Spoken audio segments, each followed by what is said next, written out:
Some people say the scariest things are the words you can't understand, until suddenly, you do. I started learning a rare language online, desperate for a distraction after moving to a city where I knew no one.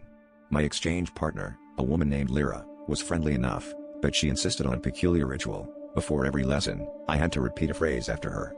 She'd never translate it. "It's just tradition," she'd say, smiling, her webcam always just slightly out of focus. I shrugged it off. It was just words, right? The phrase curled strangely on my tongue, but I tried not to overthink it. After a few weeks, though, I began to notice things. When I walked past alleyways or empty subway cars, I'd catch a snatch of the phrase, muttered just under the city's hum. Once, I heard it in a child's laughter, another time, in the static between radio stations. I chalked it up to overactive imagination.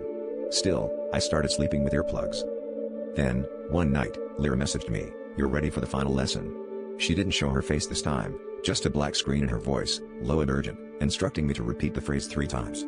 My apartment seemed to shrink as I spoke the words, the shadows thickening, pressing close.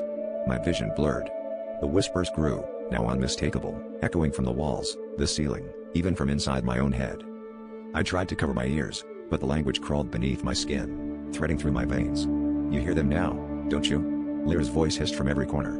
I ran outside, desperate for silence, but the world had changed. Every stranger's eyes followed me, lips moving in that same awful cadence.